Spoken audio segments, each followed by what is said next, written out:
Hello दोस्तों, आपका स्वागत है मेरे यूट्यूब चैनल में। आज हम पढ़ने वाले हैं किंगडम मोनेरा। तो किंगडम मोनेरा जो है वो यूनिसेलुलर प्रोकैरियोटिक ऑर्गेनिज्म का ग्रुप है। यूनिसेलुलर मतलब सिंगल सेल ऑर्गेनिज्म और प्रोकैरियोटिक मतलब प्रिमिटिव या फिर नॉट वेल डेवलप्ड न्यूक्लियस। तो ये किंगडम मोनेरा जो है वो यूनिसेलुलर और प्रोकैरियोटिक ऑर्गेनिज्म का ग्रुप है। मेनली ये ओमनी प्रेजेंट होता है। ओमनी प्रेजेंट मतलब प्रेजेंट एवरीवेयर। ये इन्वायरमेंट में हर एक इन्वायरमेंट में आपको देखने के लिए मिलेगा। न्यूट्रिशन के बेस पे ये फोटो ऑटोट्रोपस और केमियो ऑटोट्रोपस फॉर्म में देखने के लिए मिलेगा।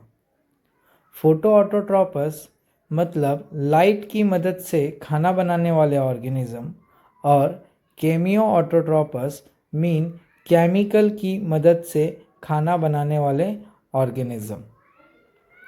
इनके पास डबल स्ट्रैंडेड सर्कुलर डीएनए होता है। इनका डीएनए साइटोप्लाज्म में फ्री फॉर्म में फ्लोटिंग करते हुए दिखता है। डीएनए का जो स्ट्रक्चर है वो लूप लाइक या फिर कॉइल्ड स्ट्रक्चर में देखने के लिए मिलेगा। ऐसी कंडीशन को हम न्यूक्लियोइड कंडीशन कहते हैं। न्यूक्लियोइड कंडीशन में डीएनए फ्री फ्लोटिंग करता हुआ साइटोप्लाज्म में दिखता है।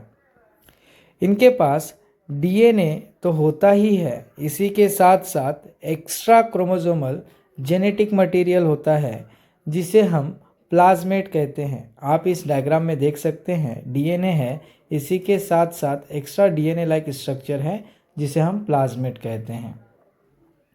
इनका जो सेल वॉल है वो पेप्टिडोग्लाइकेन से बना हुआ होता है। पेप्टिडोग्लाइकेन मेनली अमाइनो एसिड और शुगर से मिलके बना हुआ है। इनके पास मेम्ब्रेन बॉन्ड ऑर्गेनली नहीं होते, एब्सेंट होते हैं। प्रोकैरियोटिक होने के कारण इनके पास 70S राइबोसोम होता है। असेक्सुअल रिप्रोडक्शन बाइनरी फ्यूजन और बडिंग की मदद से हो जाता है। सेक्सुअल रिप्रोडक्शन के लिए इन्होंने कॉन्जुगेशन मेथड को चूज़ किया है। कॉन्जुगेशन मेथड में आप इस दो बैक्टीरियल सेल को देख सकते हो। ये इन्होंने अपना जेनेटिक मटेरियल एक ट्यूब लाइक स्ट्रक्चर से शेयर किया जिसे हम कॉन्जुगेशन ट्यूब कहते हैं। मॉर्फोलॉजिकली ये 4 टाइप के होते हैं: कॉकस, बैसिलस, विब्रियो, स्पिरिलम। जो कॉकस होता है वो स्पेरिकल शेप का होता है, जो बैसिलस होता है वो रॉड शेप का होता है और जो विब्रियो होता है वो कॉमा या फिर किडनी शेप में देखने के लिए मिलता है। स्पिरिलम जो है वो स्पाइरल शेप का होता है, बिल्कुल इस इमेज की तरह।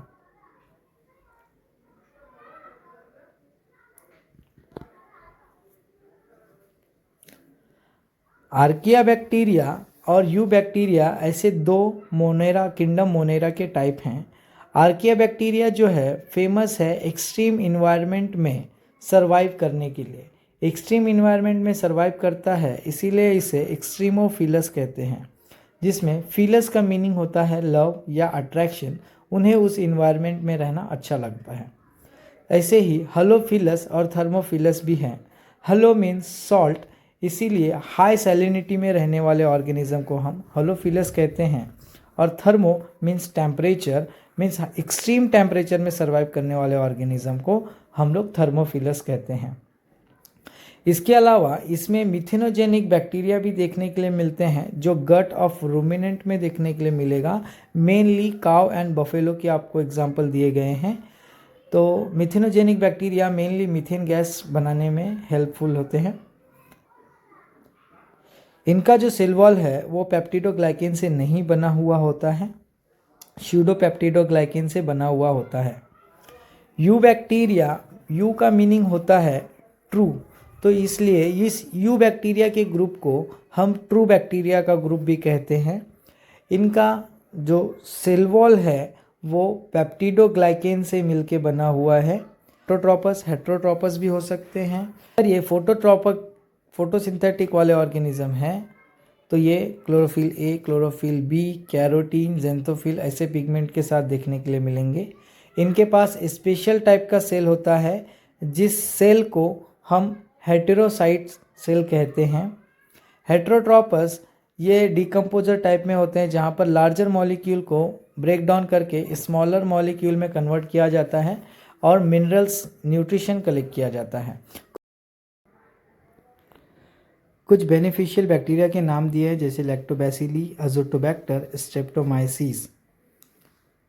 और कुछ हार्मफुल बैक्टीरिया जो कुछ डिजीज़ कॉज करते हैं जैसे कि टाइफाइड, क्लोरेला, ट्यूबरकुलोसिस, टेटेनस। ये ऑर्गेनिज्म के नाम मैंने, बैक्टीरिया के नाम मैंने लिखे हैं। टाइफाइड जो है सैल्मोनेला टाइफी की वजह से होता है। क्लोरेला विब्रियो कोलेरी की वजह से होता है। ट्यूबरकुलोसिस मायोबैक्टीरियम ट्यूबरकुलोसिस की वजह से होता है। और टेटेनस जो है वो क्लोस्ट्रीडियम टेटेनी की वजह से होता है। इसी के साथ साथ माइकोप्लाज्मा ये सबसे छोटा लिविंग ऑर्गेनिज्म है जो विथआउट ऑक्सीजन सर्वाइव करता है। इसके पास कोई भी टाइप का सेल वॉल नहीं होता और इसके ऊपर एंटीबायोटिक का इफेक्ट नहीं गिरता क्योंकि इसके पास सेल वॉल नहीं है।